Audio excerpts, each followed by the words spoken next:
영감님, 제가 딱 하나만 여쭤보겠습니다.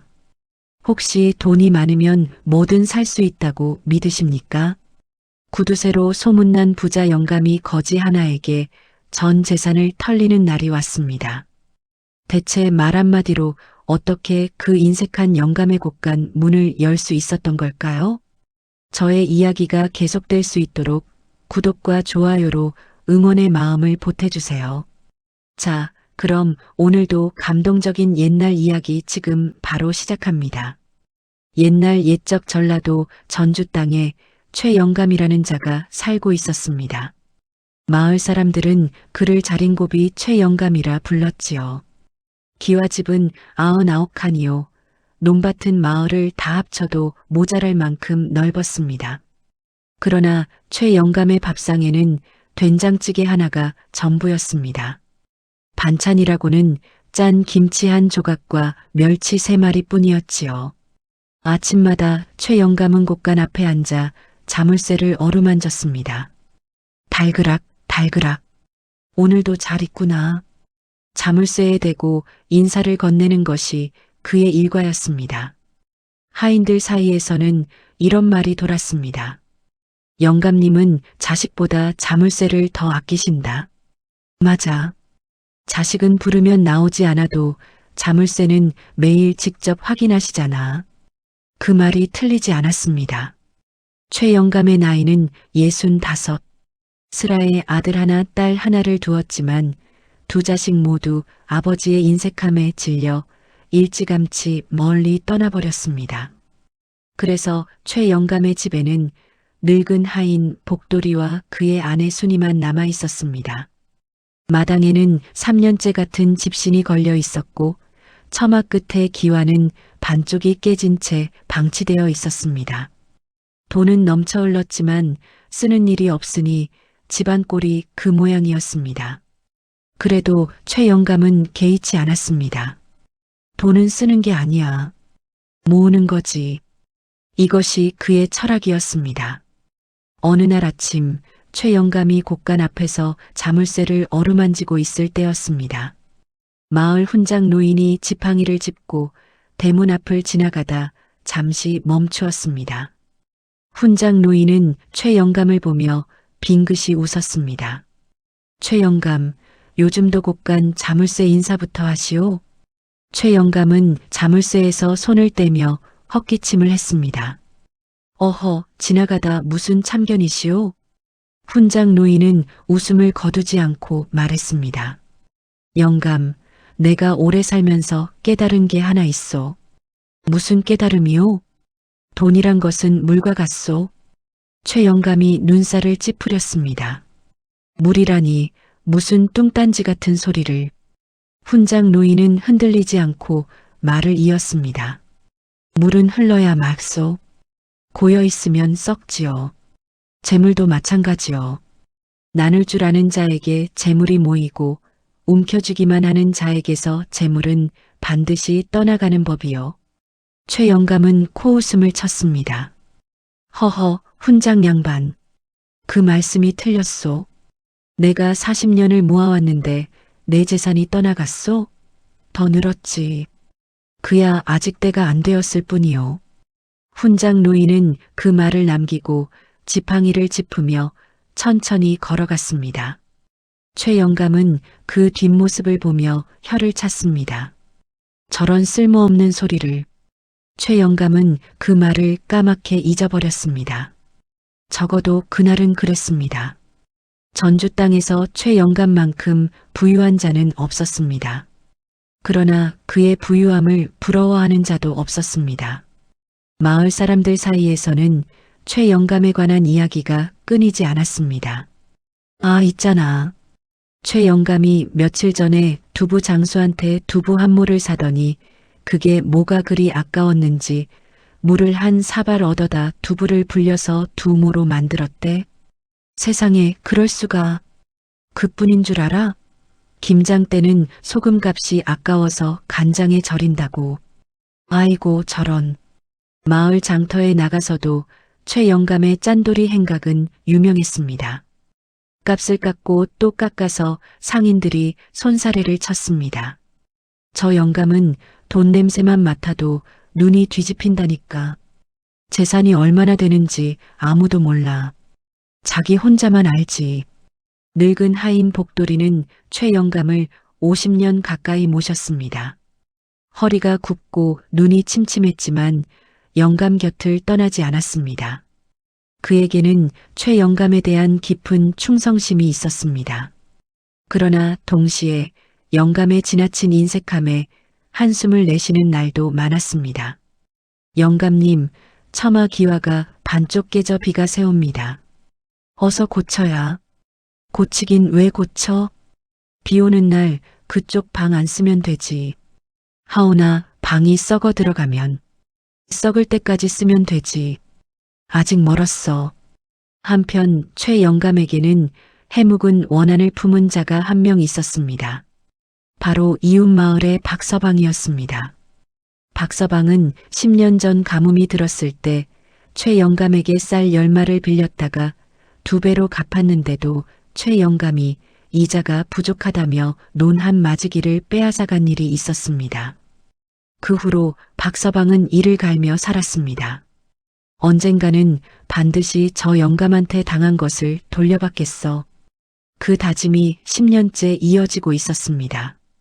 박서방의 아들 박동희는 아버지의 이야기를 들으며 자랐습니다. 이제 25의 청년이 된 박동희는 머리가 비상하고 입담이 기가 막혔습니다. 장터에서 말 한마디로 사람들을 웃기고 울리는 재주가 있었습니다. 그는 어릴 때부터 아버지의 원한 이야기를 들으며 한 가지를 생각했습니다. 나는 칼이나 힘으로 저 영감을 혼내주지 않겠다. 말과 꾀로 혼내주겠다. 그 생각이 드디어 행동으로 옮겨질 날이 다가오고 있었습니다. 봄이 무르익어 가던 어느 날이었습니다. 최 영감이 마루에 앉아 졸고 있을 때 복돌이가 황급히 달려왔습니다. 영감님, 큰일 났습니다. 최 영감이 눈을 번쩍 뜨며 물었습니다. 뭐가 큰일이야? 저기 대문 앞에 거지가 하나 왔는데 이상한 말을 하고 있사옵니다. 거지? 쫓아버려. 줄 것 없어. 그 거지가 이상한 말을 하고 있습니다. 뭔 말? 보물 찾는 법을 안다고 합니다. 최 영감의 눈이 가늘어졌습니다. 보물? 예. 이 마을 근처 어딘가에 아주 큰 보물이 묻혀 있다고 하면서 그 보물을 찾는 방법을 알고 있다고 합니다. 밥 한 끼와 잠자리를 주면 가르쳐 주겠다고 하옵니다. 최 영감은 잠시 눈을 가늘게 뜨고 생각했습니다. 보물. 그 단어 하나가 영감의 심장을 두근거리게 했습니다.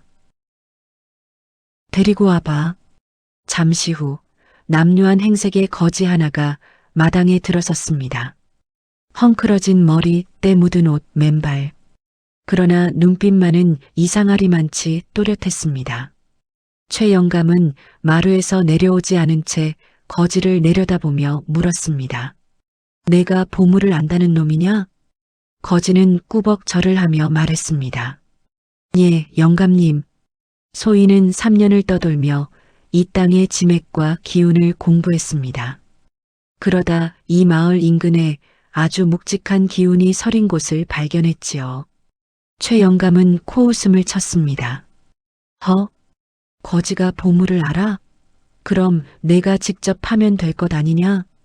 영감님, 보물이란 것은 찾는 것과 파는 것이 다릅니다. 소인은 찾는 법을 알지만 땅을 팔 힘이 없사옵니다. 며칠째 굶어 기력이 없으니 밥 한 끼만 주시면 자세히 알려드리겠습니다. 복돌이가 슬그머니 최 영감 옆으로 와서 귀갯말을 했습니다. 영감님, 저런 거짓말을 믿으시면 안 됩니다. 저놈이 밥만 얻어먹고 주랭랑칠 게 뻔합니다. 최 영감은 고개를 끄덕이면서도 거지의 또렷한 눈빛이 마음에 걸렸습니다. 내 말을 왜 믿어야 하느냐? 거지는 품속에서 낡은 종이 한 장을 꺼냈습니다. 이것을 보십시오. 종이에는 지도 같은 것이 그려져 있었습니다. 최 영감이 눈을 가늘게 뜨고 내려다봤습니다. 이게 뭐냐? 이것이 바로 이 일대의 땅 기온 지도입니다. 소인이 3년에 걸쳐 직접 그린 것입니다. 이것을 보시면 제 말이 거짓이 아님을 아실 겁니다. 최 영감은 마루에서 내려와 종이를 받아들었습니다. 복잡한 선들과 기호들이 촘촘히 그려져 있었습니다. 무슨 뜻인지는 알 수 없었지만 묘하게 진짜처럼 보였습니다. 최 영감은 한참을 들여다보다가 말했습니다. 밥 한 끼는 줄 수 있다. 그 대신 내 말이 거짓이면 관가에 고할 것이야. 거지는 흔들림 없이 고개를 숙였습니다. 감사합니다, 영감님. 복돌이는 영감을 따라 부엌으로 들어가며 작은 소리로 말했습니다. 영감님, 정말 저 거지를 믿으시렵니까? 믿는 게 아니야. 이용하는 거지. 보물이 있든 없든 저놈한테 밥값은 내게 해야지. 최 영감은 그게 자신의 계획인 것처럼 말했지만 사실 마음속 한켠에는 보물에 대한 기대가 살며시 피어오르고 있었습니다. 밥상이 들어왔습니다. 된장찌개 한 그릇과 보리밥 한 사발. 거지는 허겁지겁 밥을 먹었습니다. 최 영감은 그 모습을 팔짱을 끼고 지켜봤습니다. 거지가 마지막 한 숟가락까지 깨끗이 비우고 나서 고개를 들었습니다. 감사합니다, 영감님. 3일 만에 먹는 밥이옵니다. 최 영감이 말했습니다. 됐으니 어서 보물 이야기나 해보거라. 거지가 빙긋 웃었습니다. 영감님, 보물 이야기를 드리기 전에 한 가지 제안을 드려도 되겠사옵니까? 제안? 예. 보물을 같이 찾으면 어떻겠습니까? 소인이 찾는 법을 알고 영감님이 사람과 연장을 대시면 반반 나누는 것이지요. 최 영감의 눈빛이 싸늘해졌습니다. 어디서 거지 주제에 반반을 요구해? 거지는 물러서지 않았습니다. 그럼 3대 7은 어떻겠습니까? 소인이 3이고 영감님이 7이옵니다. 최 영감은 잠시 생각했습니다. 그는 마음속으로 이미 계산을 하고 있었습니다. 어차피 보물이 없다면 줄 것도 없고 보물이 있다면 7은 내 것이다. 좋다. 한번 해보자꾸나. 바로 그 순간 박동희의 계획이 시작되었습니다. 그렇습니다. 그 거지가 바로 박동희였습니다. 그는 며칠 전부터 거지 행색을 하고 이 마을을 돌아다니며 때를 기다렸던 것입니다. 박동희가 최 영감 집에서 하룻밤을 묵게 되던 날 밤이었습니다. 복돌이가 슬며시 박동희에게 다가왔습니다. 두 사람은 마당 한쪽에 앉아 낮은 목소리로 이야기를 나눴습니다. 자네 어디서 온 사람인가? 박동희가 조심스럽게 물었습니다. 나야 뭐 50년을 이 집에서 살았지. 이제 등이 굽어서 도망도 못 가. 복돌이가 쓴웃음을 지었습니다. 영감님이 많이 힘드시지요? 박동희의 말에 복돌이는 긴 한숨을 내쉬었습니다. 힘든 건 나야. 영감님은 행복하시지. 돈 세는 게 행복이시니까. 복돌이 어르신, 솔직히 말씀드려도 되겠습니까? 복돌이가 박동희를 조용히 바라봤습니다. 나는 거지가 아닙니다. 알아. 박동희가 눈을 동그랗게 떴습니다. 어떻게? 이 나이에 사람 눈 못 보겠어? 자네 손을 봐. 거지 손이 아니잖아. 박동희는 잠시 망설이다 자신이 누구인지 털어놓았습니다. 박서방의 아들이며 아버지의 원한을 갚으러 왔다고. 복돌이는 그 말을 듣고 한동안 침묵했습니다. 그러다 천천히 입을 열었습니다. 자네 아버지 이야기는 나도 알아. 억울한 일이었지. 그렇지요? 그런데 자네에게 한 가지 말해두고 싶네. 최 영감은 나쁜 사람이 아니야. 다만 돈이 사람보다 귀한 병에 걸린 것이지. 그 병이 고쳐진다면 사실 꽤 괜찮은 사람이야. 박동희는 고개를 갸웃했습니다. 그 병을 고칠 수 있을까요? 복돌이는 빙긋 웃었습니다. 글쎄, 그게 되면 나도 50년 기다린 보람이 있겠지. 복돌이는 잠시 후 덧붙였습니다. 자네가 영감님을 속이는 건 말리지 않겠네. 다만 이것만 기억해. 망신을 줘도 사람을 망하게 하진 말게. 그게 진짜 통쾌한 거야. 쫄딱 거지가 되면 그건 그냥 원수 갚는 거고 웃음거리가 되어서 깨닫게 하는 것. 그게 진짜 혼내주는 거야. 박동희는 그 말을 마음에 새겼습니다. 알겠습니다, 어르신. 이튿날 아침부터 박동희의 속임수가 시작되었습니다. 지도의 수수께끼. 영감님, 이 지도를 보십시오. 이 표시가 보이시지요? 최 영감이 지도를 들여다봤습니다. 응, 이 X 표시. 이것이 바로 보물이 묻힌 자리입니다. 그런데 문제가 있습니다. 문제? 이 보물은 아무 때나 팔 수 없습니다. 땅의 기운이 열리는 날이 따로 있습니다. 그게 언제냐? 사흘 후 인시에서 묘시 사이입니다. 해가 뜨기 바로 직전 그 짧은 시간에만 보물을 꺼낼 수 있습니다. 최 영감이 눈을 빛냈습니다. 사흘 후라고? 그럼 그때까지 어찌해야 하느냐? 준비가 필요합니다. 보물을 담을 그릇과 땅의 기운을 여는 의식에 쓸 재료들이 필요합니다. 재료? 뭐가 필요하냐? 박동희는 뻔뻔하게 목록을 읊기 시작했습니다. 첫째, 참기름 1병. 당신에게 바치는 것이옵니다. 참기름? 그리고 명주실 1타래. 보물을 묶는 데 씁니다. 최 영감이 인상을 찌푸렸습니다. 그게 다냐? 마지막으로 엽전 30잎. 사방에 뿌려 잡기를 막는 것입니다. 최 영감의 눈이 돌아갔습니다. 엽전을 뿌린다고? 그게 무슨 낭비야? 박동희가 진지한 얼굴로 말했습니다. 영감님, 엽전 30잎을 아끼다가 보물을 못 찾으시렵니까? 최 영감은 이를 악물었습니다. 얼마짜리 보물인데? 소인이 짐작하기로 최소 은 500냥은 좋게 되어 보였습니다. 최 영감은 마른 침을 삼켰습니다. 엽전 30잎이 아까웠지만 은 500냥 앞에서는 어쩔 수 없었습니다. 좋다. 복돌아. 복돌이가 달려왔습니다. 참기름 1병이랑 명주실 1타래 사오너라. 그리고 엽전 30잎도. 복돌이는 속으로 웃음을 참으며 대답했습니다. 예, 영감님. 마을 장터에서 이 광경을 본 사람들이 수군거렸습니다. 저것 봐. 자린고비 최 영감이 참기름을 사네. 세상에. 참기름을? 분명 무슨 꿍꿍이가 있을 거야. 구경꾼들은 무언가 재미있는 일이 벌어지고 있다는 것을 직감했습니다.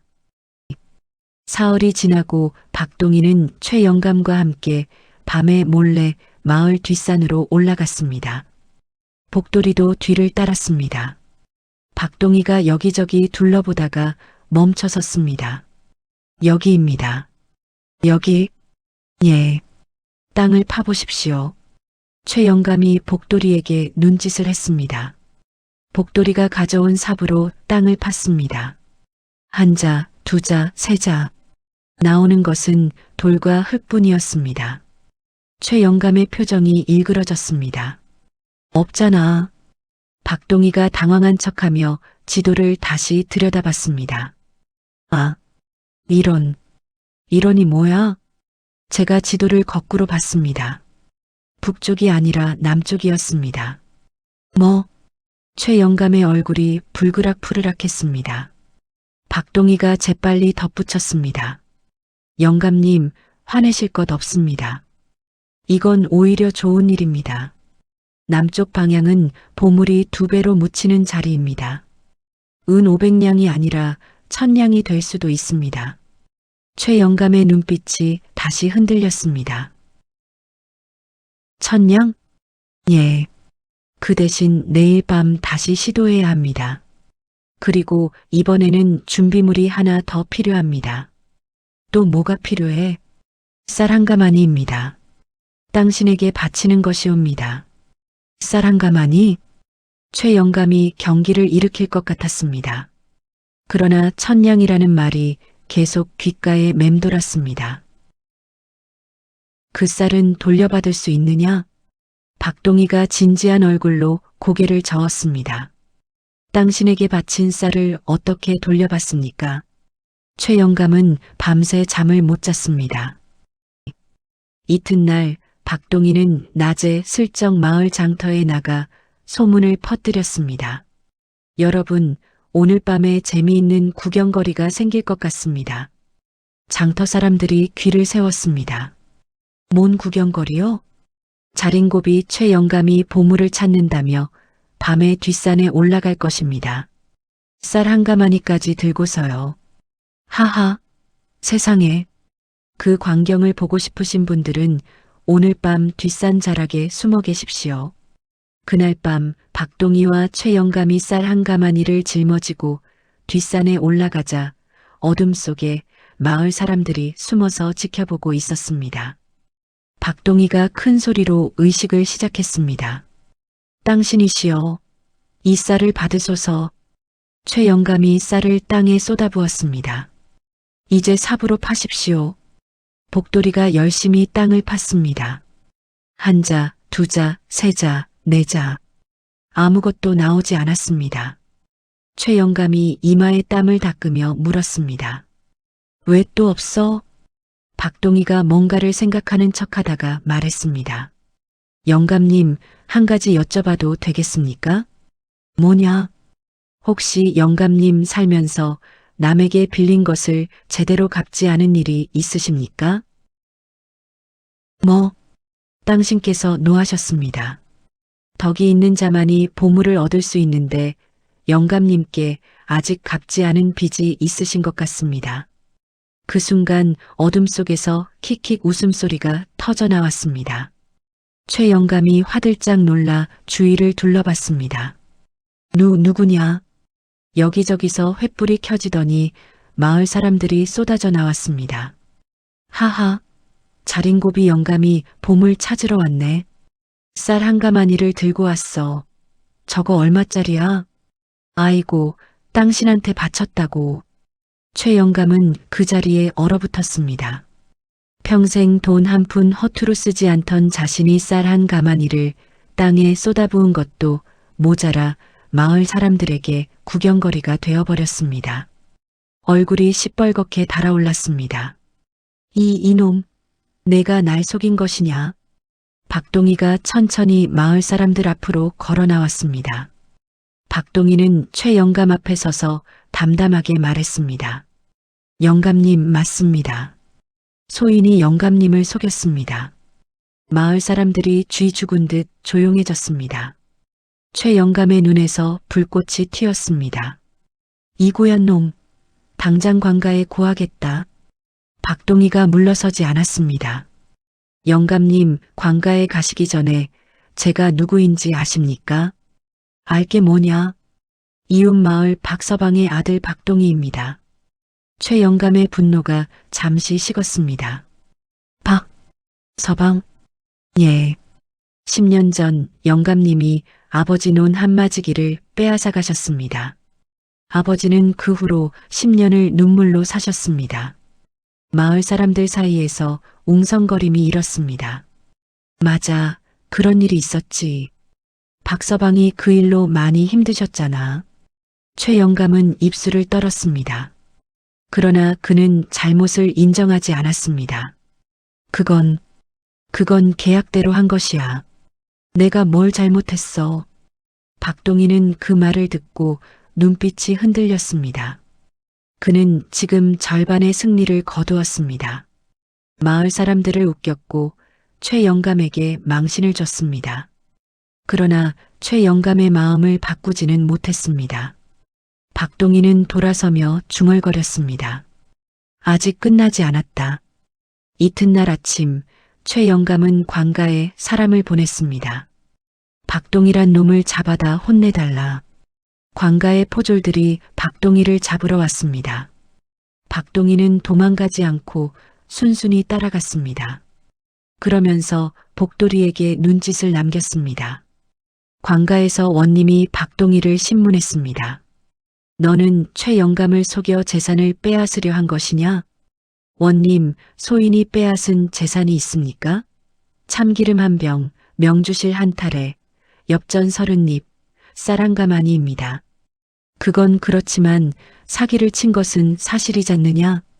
원님, 그것은 소인도 인정합니다. 그러나 소인이 왜 그랬는지도 들어주십시오. 박동희는 10년 전 박서방과 최 영감 사이의 일을 낱낱이 이야기했습니다. 그 이야기를 듣던 원님의 표정이 굳어졌습니다. 사실 그 원님도 최 영감의 행패에 대한 이야기를 여러 차례 들어 알고 있었습니다. 그러나 최 영감은 마을에서 가장 큰 부자였고 관가에 해마다 넉넉한 뇌물을 바쳤습니다. 원님은 한참을 생각하다 말했습니다. 일단 돌아가거라. 사흘 내에 판결을 내리겠다. 박동희가 돌아오자마자 상황은 더 나빠졌습니다. 최 영감이 마을 사람들에게 압력을 넣기 시작했습니다. 박동희 편을 드는 자는 내 논을 못 빌릴 줄 알아라. 마을에서 최 영감의 논을 빌려 농사 짓는 집이 10집이 넘었습니다. 사람들이 슬금슬금 박동희를 외면하기 시작했습니다. 그리고 최 영감은 원님에게 따로 사람을 보냈습니다. 은 20냥을 담은 봉투와 함께. 박동희는 혼자 남겨졌습니다. 복돌이가 몰래 찾아와 말했습니다. 자네, 이제 어쩔 셈인가. 원님도 돈으로 샀고 마을 사람들도 등을 돌렸어. 그냥 도망가는 것도 방법이네. 박동희는 고개를 저었습니다. 제가 잘못한 것도 있으니 도망은 가지 않겠습니다. 그런데 영감님이 이번에는 제대로 망신당할 것 같습니다. 복돌이가 눈을 가늘게 떴습니다. 무슨 뜻인가? 박동희는 빙긋 웃었습니다. 영감님이 뇌물을 쓴다는 것을 원님이 알기만 하면 됩니다. 어떻게? 원님은 사실 청렴한 분입니다. 다만 최 영감한테서 직접 받은 것이 아니라 사람을 통해 받았으니 모르는 척할 수 있었던 것이지요. 이번에는 다릅니다. 제가 직접 원님 앞에서 말하겠습니다. 이튿날 박동희는 관가에 다시 나타났습니다. 원님 앞에 무릎을 꿇고 말했습니다. 원님, 소인이 한 가지 더 여쭤봐도 되겠습니까? 말해보거라. 원님께서 판결을 내리시기 전에 최 영감이 사람을 보내지 않았습니까? 원님의 얼굴이 굳었습니다. 박동희가 이어서 말했습니다. 소인이 듣기로 은 20냥이 담긴 봉투였다 하옵니다. 원님이 벌떡 자리에서 일어섰습니다. 뭐라고? 박동희가 조용히 말했습니다. 원님께서 그것을 받지 않으셨다면 소인의 말이 맞는지 확인해 주십시오. 받으셨다면? 박동희는 말을 잇지 않았습니다. 그 순간 관가 안에 있던 아전들이 서로 얼굴을 바라봤습니다. 이미 그 은 20냥 이야기는 아전들 사이에 퍼져 있었습니다. 원님은 뒤통수를 얻어맞은 기분이 들었습니다. 그날 저녁 박동희는 홀로 강가에 앉아 있었습니다. 일이 너무 커졌습니다. 최 영감을 망신 주려다 원님까지 건드리게 되었습니다. 이제 관가에 찍혀 자칫하면 옥살이를 할 수도 있었습니다. 박동희는 강물을 바라보며 생각했습니다. 내가 너무 나갔나? 복돌이도 오지 않았습니다. 마을 사람들도 눈을 피했습니다. 아버지에게 연락해봤지만 박서방은 아들이 관가에 고발된 것을 듣고 걱정이 태산이었습니다. 이놈아, 왜 그런 쓸데없는 짓을 했어? 그냥 참지. 박동희는 손에 들고 있던 돌멩이를 강물에 던졌습니다. 풍덩, 물결이 퍼져나갔습니다. 그때 문득 훈장 노인이 최 영감에게 했던 말이 생각났습니다. 돈이란 것은 물과 같소. 물은 흘러야 맑소. 고여있으면 썩지요. 박동희는 강물을 바라봤습니다. 물은 흐르고 있었습니다. 어디서 와서 어디로 가는지도 모르게 그냥 흐르고 있었습니다. 그때였습니다. 박동희의 머릿속에 무언가가 번쩍 스쳤습니다. 박동희는 자리에서 일어났습니다. 그리고 천천히 생각을 정리했습니다. 나는 지금 무엇을 하려는 것인가? 복수? 아버지의 원한을 갚는 것. 그게 이루어지면 아버지가 행복해지는가? 박동희는 솔직히 자문했습니다. 논 한마지기를 되찾는다고 해도, 최영감이 감옥에 간다고 해도 아버지가 10년을 흘린 눈물이 되돌아오는가? 아니었습니다. 복돌이 어르신이 했던 말이 떠올랐습니다. 망신을 줘도 사람을 망하게 하진 말게. 웃음거리가 되어서 깨닫게 하는 것, 그게 진짜 혼내주는 거야. 박동희는 이를 악물었습니다. 그는 지금 깨달았습니다. 자신이 진짜 하려는 것이 무엇인지, 최영감을 감옥에 보내는 것이 아니었습니다. 최영감이 스스로 잘못을 알게 하는 것이었습니다. 그리고 그것은 관가에서 판결받는 것으로는 될 수 없었습니다. 박동희는 생각했습니다. 최영감이 가장 무서워하는 것은 무엇인가? 가난해지는 것. 그렇다면 가난해지는 것이 두렵지 않게 되는 순간 그는 변할 수 있다. 박동희에게 한 가지 계획이 떠올랐습니다. 단순하지만 이전과는 전혀 다른 방향의 계획이었습니다. 그는 일어나 복돌이의 집으로 향했습니다. 박동희는 복돌이 앞에 무릎을 꿇었습니다. 어르신, 제가 방향을 잘못 잡았습니다. 복돌이가 눈을 들었습니다. 이제 알았나? 예. 저는 지금까지 영감님을 망신 주는 것에만 집중했습니다. 그런데 진짜 해야 할 일은 영감님이 스스로 깨닫게 하는 것이었습니다. 어떻게 할 생각인가? 박동희는 계획을 털어놓았습니다. 복돌이는 들으면서 천천히 고개를 끄덕였습니다. 그게 되겠어? 어르신이 도와주시면 됩니다. 복돌이는 잠시 생각하다가 말했습니다. 좋아. 50년을 기다렸는데 한번 해보지 뭐. 이튿날 아침 박동희는 관가에 나타났습니다. 원님 앞에 무릎을 꿇고 말했습니다. 원님, 소인이 죄를 인정합니다. 최영감을 속인 것은 소인의 잘못입니다. 그 벌을 받겠습니다. 단 한 가지만 청이 있습니다. 판결을 내리시기 전에 마을 사람들을 한자리에 모아주십시오. 소인이 모든 것을 공개적으로 사과하겠습니다. 원님은 그 청을 들어주기로 했습니다. 사흘 후 마을 사람들이 모두 마을 마당에 모였습니다. 원님도 나왔고 최영감도 나왔습니다. 그리고 박동희가 앞으로 나섰습니다. 박동희는 최영감을 향해 무릎을 꿇었습니다. 영감님, 소인이 잘못했습니다. 영감님을 속이고 망신을 준 것은 사실입니다. 죄송합니다. 최영감은 팔짱을 끼며 코웃음을 쳤습니다. 그래, 잘 알았다. 이제 벌을 받을 준비는 됐느냐? 그런데 박동희가 다음 말을 꺼냈습니다. 영감님, 그런데 소인에게 딱 한 가지만 허락해 주십시오. 뭐냐? 영감님이 참기름 한 병, 명주실 한 타래, 엽전 30입, 쌀 한 가마니를 쓰셨습니다. 그걸 이제 다시 꺼내냐? 그 값을 소인이 돌려드리겠습니다. 최영감이 눈을 깜빡였습니다. 뭐? 박동희가 주머니에서 돈 주머니를 꺼냈습니다. 영감님이 손해보신 것을 계산했습니다. 참기름 한 병 2냥, 명주실 한 타래 1냥, 엽전 30입 30입, 쌀 한 가마니 3냥, 합쳐서 6냥 30입입니다. 박동희가 그 돈을 최영감 앞에 내려놓았습니다. 마을 사람들이 술렁였습니다. 최영감도 예상치 못한 일이었습니다. 이놈이 왜? 박동희가 자리에서 일어서며 마을 사람들을 향해 말했습니다. 여러분, 소인이 여러분께도 말씀드릴 것이 있습니다. 마을 사람들이 조용해졌습니다. 소인이 최 영감님을 속인 것은 아버지의 원한 때문이었습니다.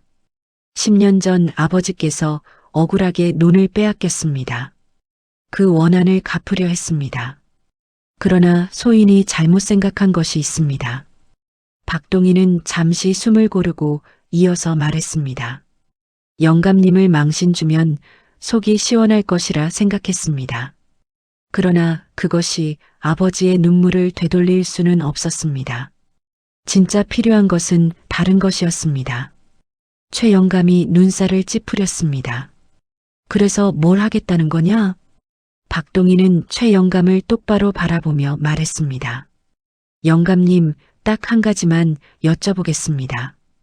혹시 돈이 많으면 뭐든 살 수 있다고 믿으십니까? 그 말이 떨어지는 순간 마을 사람들 사이에서 웅성거림이 일었습니다.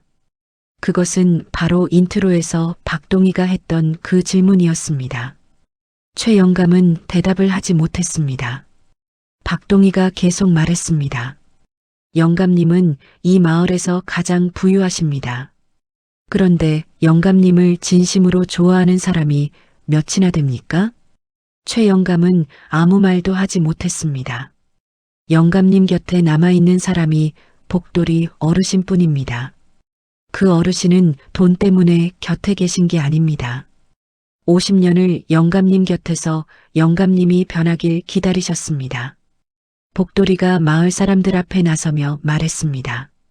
영감님, 소인이 50년 동안 한 번도 드리지 못한 말씀을 드리겠습니다. 최 영감이 복돌이를 바라봤습니다. 영감님은 나쁜 분이 아닙니다.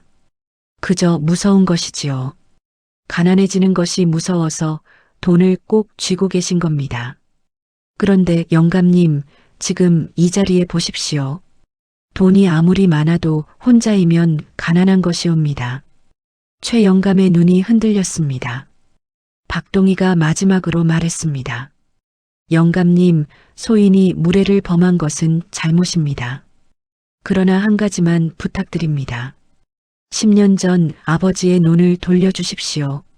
돌려주시기 어려우시면 그 값어치만큼 갚아주십시오. 소인은 그것 하나만 원합니다. 마을 사람들은 모두 최 영감을 바라봤습니다. 최 영감은 한동안 침묵했습니다. 그의 눈이 천천히 박동희에게서 복돌이에게로 그리고 마을 사람들에게로 옮겨갔습니다. 최 영감은 살면서 처음으로 마을 사람들의 눈빛이 두려웠습니다. 돈을 빼앗길까봐 두려운 게 아니라 사람을 잃을까봐 두려웠습니다. 그것이 어떤 기분인지 65살에 처음으로 알았습니다. 최 영감은 이를 악물었습니다. 그리고 천천히 입을 열었습니다. 박서방이 어디 사느냐? 박동희가 눈을 깜빡였습니다. 이웃 마을에 사십니다. 그 논 돌려주겠다. 마을 사람들 사이에서 숨죽인 탄성이 터져 나왔습니다. 최 영감이 이어서 말했습니다. 그리고 이자까지 합쳐서 돌려주겠다. 그 말이 떨어지자 마을이 술렁였습니다. 원님도 깜짝 놀라 자리에서 일어났습니다. 박동희의 눈에 눈물이 맺혔습니다. 최 영감은 애써 표정을 굳히며 돌아섰습니다. 그러다 혼잣말처럼 중얼거렸습니다. 이 나이에 거지한테 배울 줄이야. 마을 사람들이 웃음을 터뜨렸습니다. 박장대소가 마을 마당을 뒤흔들었습니다. 그 웃음 속에서 최 영감의 입가에도 어느새 작은 미소가 번졌습니다. 그리고 그날 밤 최 영감은 난생 처음 이웃들을 모아 밥 한 끼를 대접했습니다. 된장찌개가 아니라 갈비찜과 흰쌀밥으로 세월이 흘렀습니다. 최 영감의 집 앞에는 더 이상 곳간 자물쇠가 없었습니다. 99칸 기와집에 손님이 끊이지 않았습니다. 해마다 가을이 되면 최 영감은 마을 사람들을 불러 추수감사잔치를 열었습니다. 깨진 기와는 새로 갈았고 마당에는 꽃이 피었습니다. 복돌이는 그제야 허리를 펴고 마당을 걸었습니다. 어르신, 이제 좀 사람 사는 것 같지요? 복돌이가 환하게 웃었습니다. 50년을 기다렸는데 그게 됐네. 박동희는 아버지 박서방과 함께 돌려받은 논에서 농사를 지었습니다. 가을마다 황금빛 벼이삭이 출렁였습니다. 박서방은 그 논을 바라보며 처음으로 눈물 없이 웃었습니다. 그리고 해마다 추수가 끝나면 박동희는 최 영감 집에 쌀 한 가마니를 보냈습니다. 최 영감도 답례로 갈비 한 짝을 보냈습니다. 그 쌀이 당신에게 바쳤던 그 쌀값을 대신한다는 것을 둘 다 알면서도 아무 말도 하지 않았습니다. 그냥 웃었습니다. 돈이 많으면 뭐든 살 수 있다고 생각하셨나요? 참기름 한 병, 쌀 한 가마니를 잃고 나서야 비로소 사람을 얻은 자린고비 최 영감의 이야기였습니다. 재물은 흘러야 맑고 사람은 나눠야 따뜻합니다. 꽤 많은 박동희가 속임수로 영감을 혼내준 것 같았지만 진짜 보물은 결국 사람 마음속에 있었던 것이지요. 다음 영상을 빠르게 만나보시려면 좋아요와 구독을 눌러주세요. 지금 화면에 나오는 저의 더 재미있는 영상들도 함께 해주세요. 그럼 모두 행복한 하루 보내세요. 감사합니다.